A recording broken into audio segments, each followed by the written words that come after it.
everybody. We are really excited that you are joining us today. And it is a rainy day in Cape Town. Please pop in the notes and in the chat where you're joining from. I'm sure not everybody is in rainy Cape Town. And even though Libre works for a university or a fagskole, as we more formally call it in Norway, she is based in Cape Town. And I think that is just the beauty of our world, is that we can work from a place that we are not remotely close to.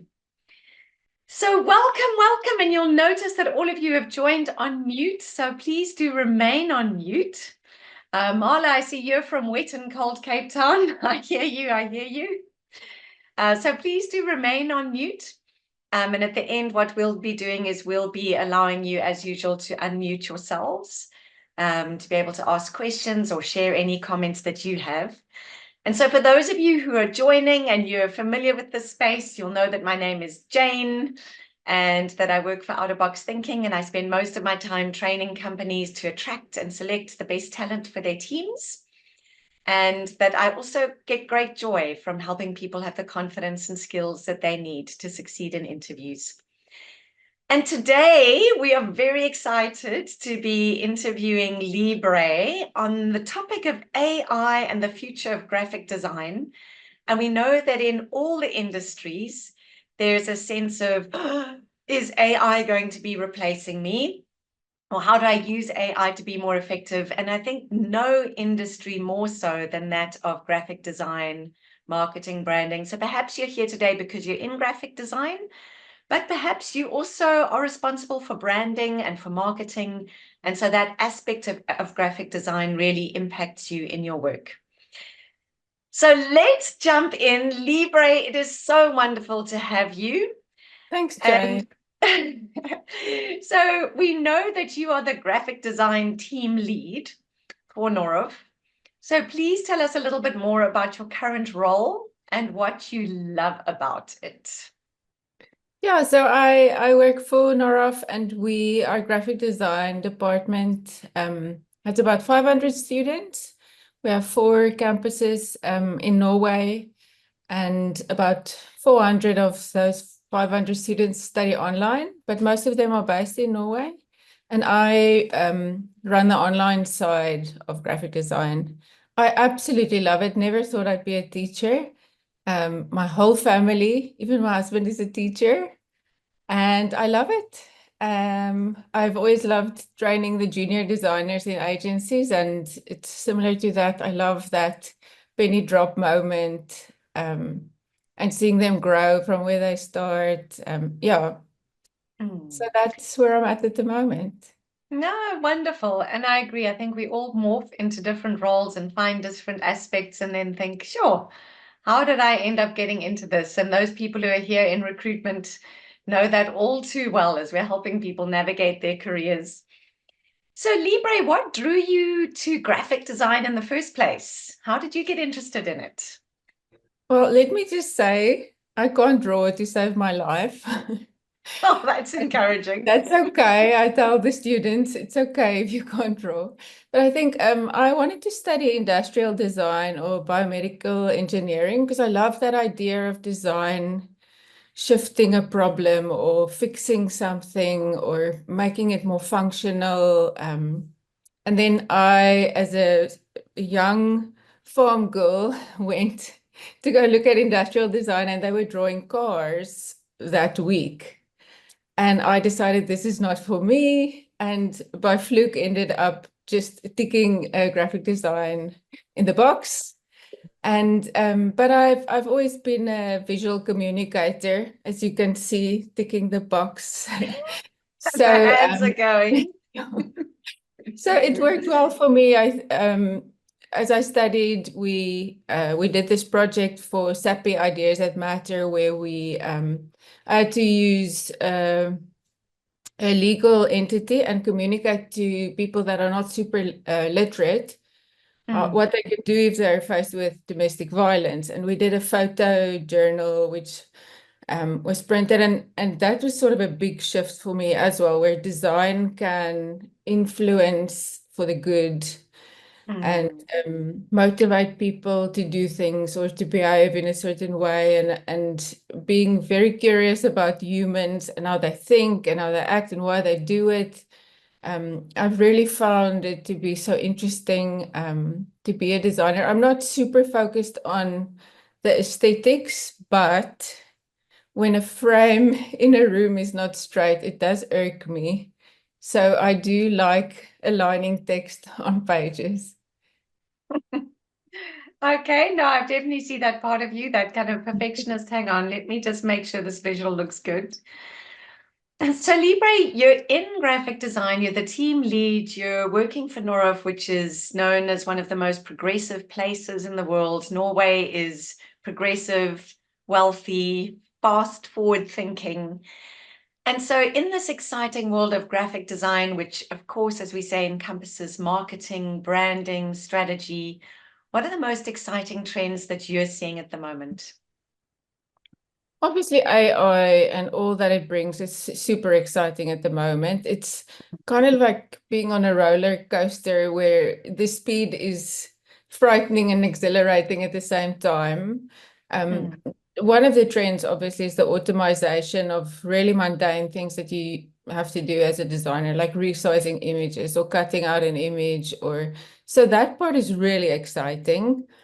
Um, and now, where you used to be kind of limited to your skill set or your resources available, now if you can dream it, you can kind of make it happen mm, with a little bit of AI prompt studying here and there. So that part is super exciting. I mm, mean, even cats can be in ads now because they you can tell them what to do and they will listen. And then, but something else that's really exciting, and it's always been like this for me with graphic design, is this pendulum swing that happens. So if you think about how a few years back, bootleg jeans were the thing, and yeah. then it swung completely the other side to skinny jeans. And now it's as loose and as wide as it can be. And I love that about humans. And I think that's something that's now already starting to happen with AI coming in and things being slick and polished, and for it to be easy to be slick and polished. Now there's this trend called goblin mode, which is as nasty and um, what do you call it? Cluttered as possible, because that's not something the machine or the template will do. So I love that part of design. And so I find something like goblin mode or maximalism, which comes after minimalism, it's really exciting. And I love seeing how humans do this. They're like, Mm, no, this is not novel anymore. Let's go the other way. And then I think like something that happened a few weeks ago is a student did a job for a client and he made really slick designs for the client and spent lots of time refining it. And the client said he wants it to look more rough because he wants it to look like he paid for it, which is also interesting, is that it's that pendulum. And so I think something like a handcraft in your design is changing again. And mm, but it's been like that forever. mm. Yeah, it seems to me that I'm seeing people acknowledge that AI can do so much. And there's almost an effort, especially if I look perhaps on LinkedIn, and I know it's something I try to do when I share things from a marketing perspective, is I want people to see AI did not do this. I Yes. promise this is me. It's a piece of something personal and something Yeah. unique and something human.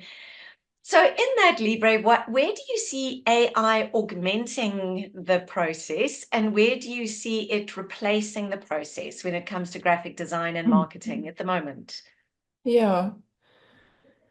Um, so the exciting part, like I said, is the automation of things. I have a friend that works in Dubai in an agency, and so designing a web banner and putting it in the, say, 10 sizes that you want would usually take 20 minutes to an hour. Mm. And you'd be lucky if you hear, sorry, can you hear my son? No, not at Oh. all. So we know you're not AI. Um, so I just completely lost my train of thought. Sorry about that. No Um, problem. yeah, so my friend works in Dubai in an agency, and Yeah. so you'd most probably turn out 20 sets of web banners a day if you're Mm. doing it. At the moment, they're turning out 400 a day. Oh my word. Just because they've created their own automation and templates and things like small tweaks that designers needed to make because they could use the software can now be done by Mm. the client or the client manager or a lot of marketing people Mm. who are between the client and the designer can now do the small things, which just opens up so much in terms of designers focusing on the conceptual storytelling, research about the target market, making sure you hit that instead of just churning out things. Mm.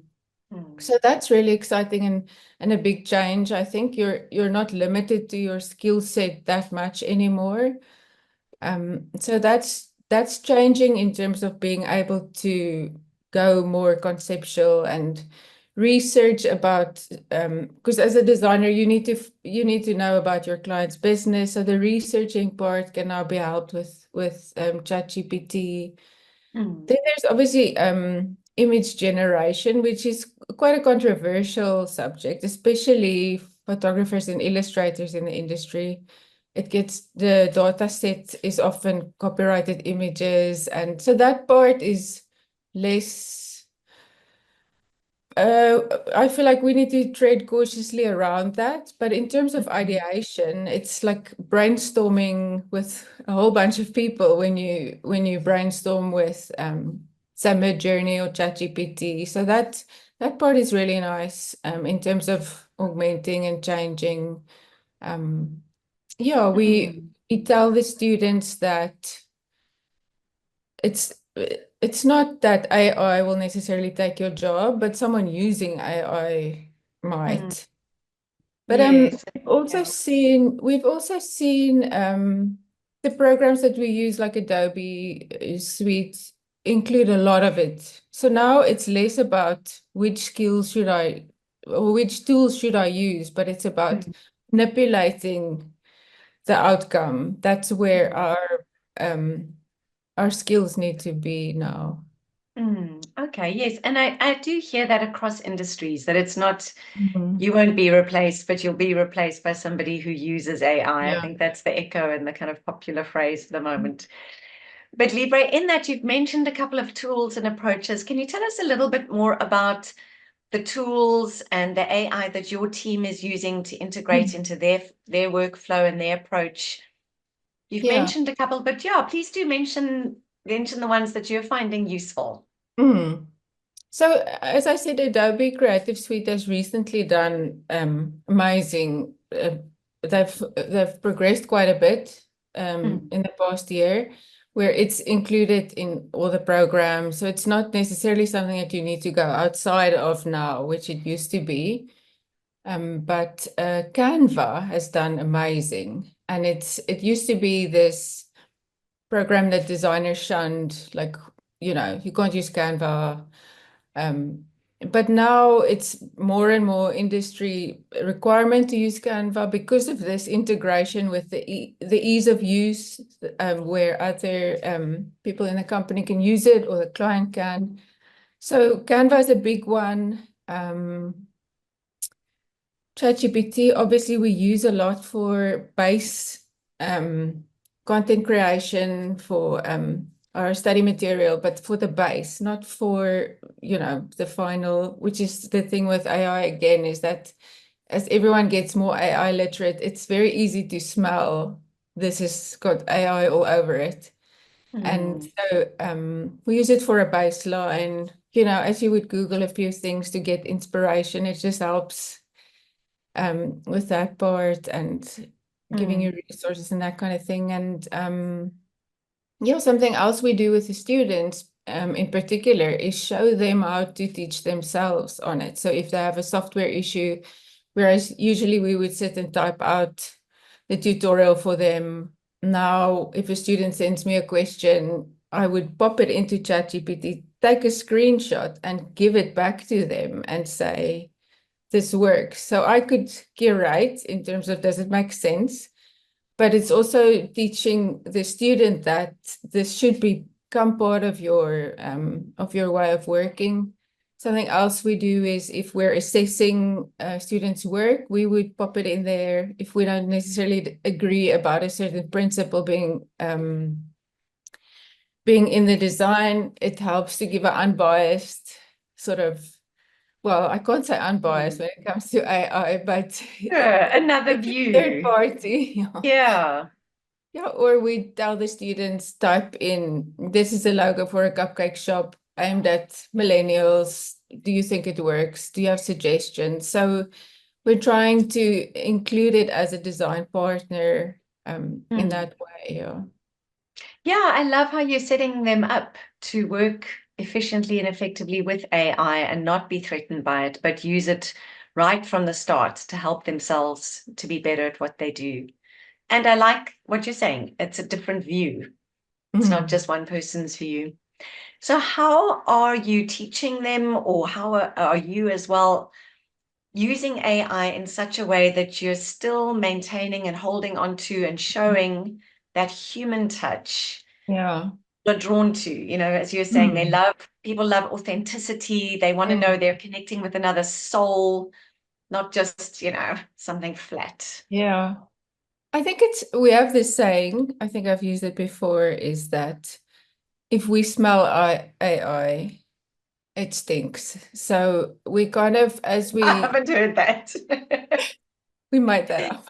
But I think obviously you get so many students and it's easy to see when and I think it's important for them and for us. And I mean, clients are getting AI literate. You can't go out and pop out whatever pops out of Midjourney because people are becoming literate, which I think is a great thing. Hmm. Um, it's so I think we constantly teach them to dive in, don't be scared, look at the beast, know what you're up against, kind of thing. If the untrained person uses this, how are you gonna improve on what you get given? Hmm. We focus a lot on design principles and developing a design eye and concept, because if you use the tool with a strong concept, then you're already miles ahead of someone just going at it from Mhm. zero. So I Mm. think that's where we focus. That's what I'm excited about in terms of AI in design, is that you can spend more time on the things that motive or sort of move people or Mm. yeah. Mm. Yeah, and again, it's uncovering what the client's need is Yeah. currently and not offering them something that they can do for themselves, which I think is relevant to every Yeah. industry. And even Yeah. in recruitment, recruitment consultancies are encouraged not to offer a client the opportunity to pay for something that they can do for themselves. Yes. So, yeah, Yeah, absolutely. absolutely. So, Libre, with this, as you're training your students into this world of AI and you yourself are working with AI and graphic design and the future of it, what are the new skills that you are seeing people need to develop in this industry and yeah, in marketing and branding in general? So interesting now, obviously, I think there's a level of junior designers that will fall away. Yeah. Um, because you don't need someone to sit and resize images all day Mm. or to cut out the products for your page. It's so there's a shift in that, and with that, you need less of the, I want to say this carefully, but less of the program capabilities, but a lot more of the conceptual side. And I was in a summit with some of the European creative universities a month ago, and we spoke a lot about how the designer will become almost more of a curator, like knowing design principles instead of necessarily sitting and implementing them or knowing a good color palette. So you have to train yourself in knowing and spotting less than or more than actually sitting and doing it. So that's one of the skills that I think is important. And what we're also seeing is that designers are being the job market is looking for more than graphic design. So it's no longer just a graphic designer. You need to bring multiple skills. So for instance, you sort of when I studied, you could just be a print designer. Now you need web, you need a bit of HTML, you need some marketing skills, some social media skills, motion design. So it's because there's less of the mundane, you're expected to do more. Mm. And I think that probably excites the younger generations where we see a trend of people coming in and not wanting to spend time on the mundane, on the kind of dishwashing, paying your school fees type of work. So I think that opens up fresh opportunity and exciting opportunity for people to feel like they're progressing faster and doing more interesting work quicker. Absolutely. Mm. We had a student just recently who did a campaign for it was for against sort of processed food for and children and the effects of that. And she would have never been able to pull off what she did because she could create an image where a whole family was trapped in a vending machine. But I mean, for a student in her second year to create that kind of campaign and that kind of impact, it would have taken, I mean, I don't think you can fit the whole family into a vending machine to start, but imagine you could and everything you had to go through to take that picture. So Sure. it's really exciting. Yeah, absolutely. And so thinking about the new skills that people need to be able to learn to be able to do that and how the roles themselves are progressing. And I noticed Charlotte also said she's excited about that in the chat. Libre, do you see any kind of new roles or job titles or opportunities for careers in this field that are growing out of AI and out of all the progressive things that are happening? You could definitely do talks about graphic design and AI. There's Yeah. a big market at the moment for that. I think about the prompt engineer that popped up and it's just like, this is the new job, be a prompt engineer. And I think that was just that's a quickly dying fad. But I don't necessarily see it as roles yet. I don't know what this is going to look like. Something like image generating is not something that comes easy if you want a specific outcome. So there might be that kind of more someone that's good at speaking to the bot and manipulating the outcome is something that, or a skill that I think would be really useful. I mean, I've played around quite a bit and I still feel like I'm spinning a wheel and sort of at the mercy of what it pops out. So there's that. But I think more so is a multi-skill visual communicator. Yeah. Yeah, so like all industries, it's not replacing people. You still need the eye, you still need to know what kind of outcome you're looking for and to use it as a partner, as another colleague. And so if people are in this type of role, in this type of industry at the moment, what advice or kind of top tips would you share with people like that who want to remain updated and who want to be able to, yeah, keep up with the trends? So I think we told the students in the beginning that it's like having a monster under the bed, and it's really scary till you look under the bed. So I think it's that, like you have to dip your toes in, you have to know what's happening. So I think just playing around in the tools, messing around is already a big, I know for me, starting to play felt less scary because I realized how much you would need to know to do this. It wasn't an instant replacement. But with anything AI, the word yet sort of ends the sentence. Like AI won't replace us because it can't do hands and teeth, and now it can. Yes. So, but you know, curiosity, and I think something that's interesting now is being able to communicate what you want. So for instance, if there's a certain style, usually I would look at the style and try and create it, but I don't know what you call this style. But you now have to, like you have to, like the strong linguistic designers would almost do better now because Mm. of the communication with the bot. So I think that's something is to now, all of a sudden graphic design history is really important again because you need to be able to say which style or that Mm. kind of thing. And I think curating, knowing what is good design, sort of consuming a lot of that so that you can train your eye. And yeah, I think just mainly remaining curious and being adaptable.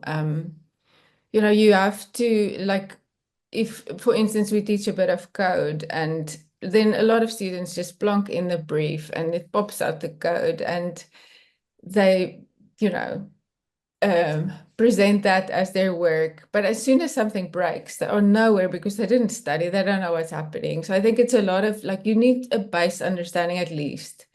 Mm. So, yeah, interesting, Mm. interesting times. But I think curiosity and sort of adapting a lifelong learning mentality is, yeah. Mm. And is that any different from what you would advise people who want to get into the field and who are starting off? I don't think so. I think what makes a good designer is a curious person Mm. and someone who's open to seeing where things will go and what is the pendulum going to do next and go Mm. there. And I think obviously things like understanding the client and how to communicate so it hits the mark. That's always been graphic design. I think it's similar to the calculator. When the calculator entered, all the teachers were stressed about how are we going to assess if they're good at maths. But we adjust and we assess in a different way. And I love that about humans. Mm. Yeah, I agree with you. And Libre, we've talked about, kind of the role of graphic design and that industry. And I think there are people in this room who are not just in graphic design and in the marketing industry, but also people who do marketing for their own companies, whether it be big or small or, solopreneurs. So do you see any trends apart from what you've mentioned in, when it comes to marketing and when it comes to grabbing people's attention on social media? Yeah, are there any of those other trends that you can talk to Mm. at the moment? You mentioned something about goblin. What's the goblin one? Goblin mode. Goblin mode. I hadn't heard of that. But yeah, Well, anything besides goblin? Yeah. Yeah, Goblin mode speaks to the new generation where they're so used to consuming lots that they don't get overwhelmed when there's 50 things happening on the screen. Yeah, yeah. It's interesting. I'm still a bit curious about what's going to happen with the amount of content that gets produced at the Mm. moment and the speed at which it goes out. And I kind of hope for it to settle. Um, So I'm unsure about Mm. where this is going to go in terms of marketing. Mm. I know that and would recommend that the tools get used for in-depth understanding before it gets produced. So I think, for instance, if I had to do my own business branding or things, I would use something like ChatGPT to have a conversation with in terms of, is this relevant for the brand? How can it be more conceptual? Or um, is my message coming through?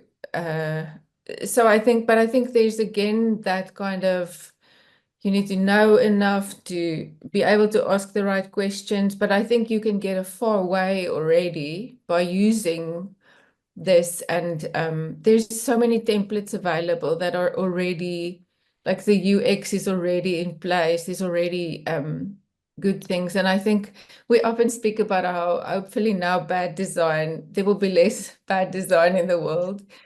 So I think, yeah, it's a really tricky thing to know what's going to happen. I think, um, yeah, Yeah. Yeah, thank you, Libre. And I think it is, and I think a lot of there's a lot of talk out there, pretty much reminds me a little bit of COVID times where, nobody had gone through it before, but there were so yeah, many opinions and predictions. And so I love your honesty of, yeah, here's all the places it could go, but honestly, yeah, we're all unsure. Nobody's gone through this before at this rate of change. yeah, But it's really interesting, and I love that you've mentioned curiosity as something that is so important, because I think that's something that everyone can have, mm, and something everyone can be, doesn't matter what industry they're in. mm, And for me, it's such a valuable approach for finding out what's important to clients and important to other people so we can meet their needs. yeah, We're not just churning out content, because it can be overwhelming and off-putting and time-consuming just to see so many articles, so many images, mm. so many videos. Let's really find what's relevant. And again, thanks so, so much for sharing your time, your Pleasure. expertise, and what you're seeing happen from across the world, not just here in South Africa. So I love that.